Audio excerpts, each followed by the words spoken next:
नमस्कार। आज हम लोग कंटिन्यूइंग प्रोफेशनल डेवलपमेंट के करेंट प्रोविज़न और standard of teaching, knowledge, skill, competence level इत्यादि की चर्चा करेंगे। हम लोग बात कर रहे हैं करेंट प्रोविज़न की, तो हमें नेशनल एजुकेशन पॉलिसी के संदर्भ में इसे देखना चाहिए। जो नई तरह के कोर्स टीचर एजुकेशन में इम्प्लीमेंट किया गया है,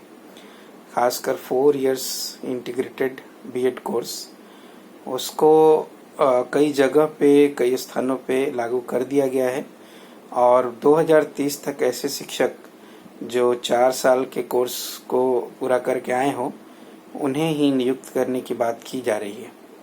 तो इस तरह से प्री सर्विस ट्रेनिंग का जो हमारा फ्रेमवर्क है वो बदला है और पेडागोजिकल स्किल को ग्रेजुएट लेवल से ही डेवलप करना सब्जेक्ट के साथ,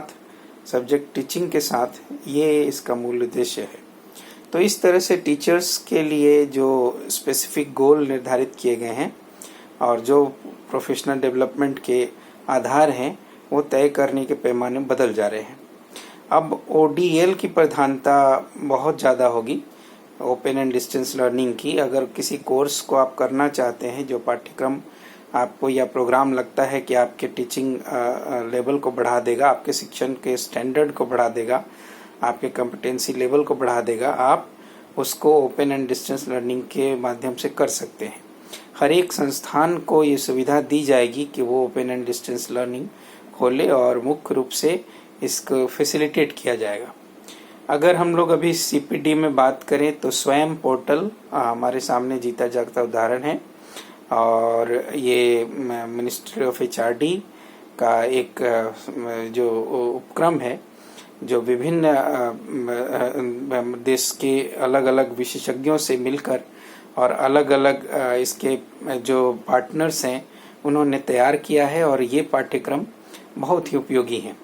और हर क्षेत्र के टीचर, शिक्षक अपने अनुसार इनको चयन करते हैं इनका, और इनके साथ वो प्रोफेशनल डेवलपमेंट के उस कोर्स को करने के लिए वीडियो के माध्यम से, इंटरेक्शन के माध्यम से जुड़े रहते हैं। सीपीडी के प्रावधानों में कहा गया है कि आप 50 घंटे साल में एक टीचर अपने अवधि का इसी सीपीडी के काम में या प्रोफेशनल डेवलपमेंट के कार्य में लगाएगा। और ऐसा टीचर के लिए ही नहीं, कॉलेज के प्रिंसिपल्स हों, एजुकेशनल लीडर्स हों या स्कूल के प्रिंसिपल हों, हेडमास्टर हों, उन सबको मैनेजमेंट और लीडरशिप स्किल के लिए भी इस तरह के प्रोफेशनल डेवलपमेंट वाले अपने पाठ्यक्रम को चुनकर उनके साथ जुड़ना होगा और 50 घंटे साल में देने होंगे। इस तरह से हम कह सकते हैं कि हमारे सीपीडी के लिए प्रावधान जो हमारे आज के संदर्भ में किए गए हैं, वो पूरी तरह से बांट देता है, डिमार्केशन कर देता है कि हमें टीचिंग और रिसर्च के अलावा अपने सीपीडी को किस तरह से दुरुस्त करना है। टीचिंग और रिसर्च में भी टीचर को ऑटोनॉमी दी गई है कि वो अपने जो अवधि है उनको बांट सकें कि वो टीचिंग, रिसर्च और सीपीडी में कितने घंटे उन्हें देनी है, और इंफ्रास्ट्रक्चर इंस्टीट्यूशन का ऐसा होगा कि वो इन्हें सहायता प्रदान करेगा प्रोफेशनल डेवलपमेंट में, अपनी कॉम्पिटेंसी लेवल को बढ़ाने के लिए। इस तरह से जो निर्धारित अवधि है उसमें भी 2023 में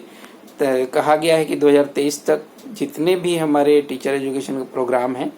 वो स्टैंडर्ड्स को तय करें, तो वैसे ही प्रोग्राम आगे चलाए जाएंगे, नहीं तो बंद कर दिए जाएंगे। खासकर स्टैंड अलोन इंस्टीट्यूशंस जो सीधे तौर पे केवल एक टीचर एजुकेशन के लिए हैं,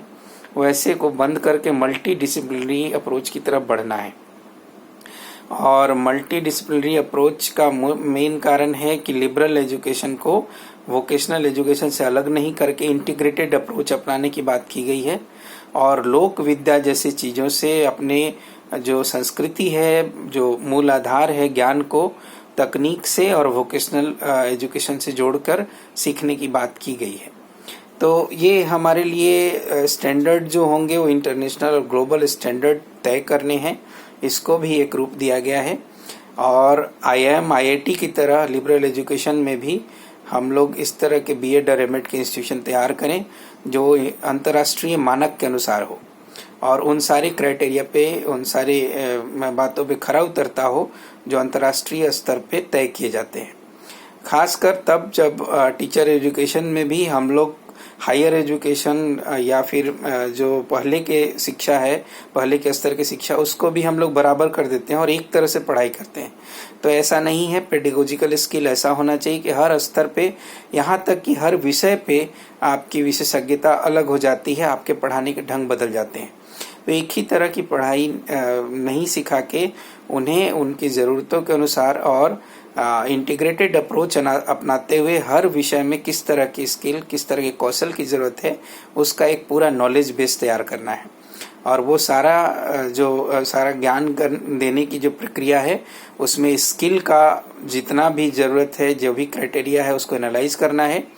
और क्रिटिकल थिंकिंग, एनालिसिस और रिसर्च के माध्यम से स्किल गैप को चिन्हित करते हुए 2025 तक सारे शिक्षकों को या सारे जुड़े हुए लोगों को कम से कम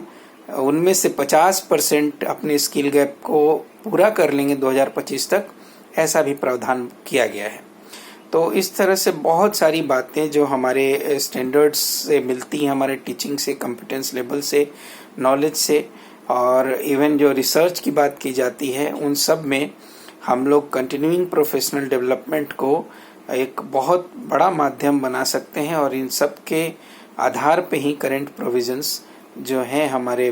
पॉलिसीज में, वो तय किए गए हैं। धन्यवाद।